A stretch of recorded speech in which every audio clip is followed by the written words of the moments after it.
ಎಲ್ಲರಿಗೂ ನಮಸ್ಕಾರಗಳು. ಈ ದಿನ ನಾವು ಅಂಡಮಾನ್ ಮತ್ತು ನಿಕೋಬಾರ್ ಬಗ್ಗೆ ತಿಳಿದುಕೊಳ್ಳೋಣ.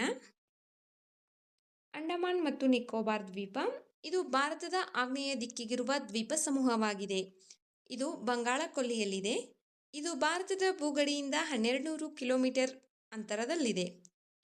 ಇದರ ರಾಜಧಾನಿ ಪೋರ್ಟ್ ಬ್ಲೇರ್. ಇದು ಅತಿ ಹೆಚ್ಚು ಅರಣ್ಯ ಪ್ರದೇಶ ಹೊಂದಿದ ಕೇಂದ್ರಾಡಳಿತ ಪ್ರದೇಶವಾಗಿದೆ. ಇದು ಅತಿ ಕಡಿಮೆ ಜನಸಾಂದ್ರತೆ ಹೊಂದಿರುವ ಕೇಂದ್ರಾಡಳಿತ ಪ್ರದೇಶವಾಗಿದೆ. ಇಲ್ಲಿ ಝಾನ್ಸಿ ರಾಣಿ ರಾಷ್ಟ್ರೀಯ ಉದ್ಯಾನವನವಿದೆ. ಮಹಾತ್ಮ ಗಾಂಧೀಜಿ ಮರೈನ್ ರಾಷ್ಟ್ರೀಯ ಉದ್ಯಾನವನವಿದೆ. ಭಾರತದ ದಕ್ಷಿಣದ ತುತ್ತ ತುದಿ ಇಂದಿರಾ ಪಾಯಿಂಟ್ ದಿ ಗ್ರೇಟ್ ನಿಕೋಬಾರ್ನಲ್ಲಿದೆ. ಇಲ್ಲಿ ಸೆಲ್ಯುಲಾರ್ ಸೆರೆಮನೆ ಇದೆ. ಈ ಸೆರೆಮನೆಯಲ್ಲಿ ಸ್ವತಂತ್ರ ಹೋರಾಟಗಾರರಾದ ವಿ.ಡಿ. ಸಾವರ್ಕರ್ ಅವರನ್ನು ಬಂಧಿಸಲಾಗಿತ್ತು. ಅಂಡಮಾನ್ ನಿಕೋಬಾರ್ ಪ್ರದೇಶವು ಕೋಲ್ಕತ್ತಾ ಹೈಕೋರ್ಟ್ ಅಧೀನದಲ್ಲಿದೆ. ಇಲ್ಲಿ ಜಾವ್ರಾ, ಶೋಂಪೇನ್, ಓಂಗೆ ಬುಡಕಟ್ಟು ಜನಾಂಗಗಳಿವೆ. ಜಾವ್ರಾ ಬುಡಕಟ್ಟು ಜನಾಂಗ ಅತಿ ಹೆಚ್ಚಾಗಿ ಕಂಡುಬರುತ್ತದೆ. ಶೋಂಪೇನ್ ಬುಡಕಟ್ಟು ಜನಾಂಗವು 2014ರ ಲೋಕಸಭಾ ಚುನಾವಣೆಯಲ್ಲಿ ಮೊದಲ ಬಾರಿಗೆ ಮತದಾನ ಮಾಡಿದೆ.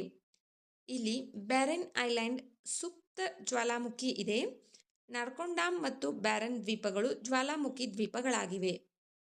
ಬ್ಯಾರನ್ ದ್ವೀಪದಲ್ಲಿ ಜೀವಂತ ಅಗ್ನಿಪರ್ವತಗಳು ಕಂಡುಬರುತ್ತವೆ. ಅಂಡಮಾನ್ ಮತ್ತು ನಿಕೋಬಾರ್ ದ್ವೀಪಗಳು ನೀರಿನಲ್ಲಿ ಮುಳುಗಿ ಹೋದ ಅರಾಕೇನ್ ಯೋಮಾ ಪರ್ವತ ಶ್ರೇಣಿಯ ಭಾಗಗಳಾಗಿವೆ. ಅಂಡಮಾನ್ ಮತ್ತು ನಿಕೋಬಾರನ್ನು 10 ಡಿಗ್ರಿ ಚಾನೆಲ್ ಪ್ರತ್ಯೇಕಿಸುತ್ತದೆ. ಉತ್ತರ ಮತ್ತು ದಕ್ಷಿಣ ಅಂಡಮಾನ್ ನಡುವೆ ಡಂಕನ್ ಪಾಸ್ ಇದೆ. ವಿಡಿಯೋ ನೋಡಿದ್ದಕ್ಕಾಗಿ ಧನ್ಯವಾದಗಳು.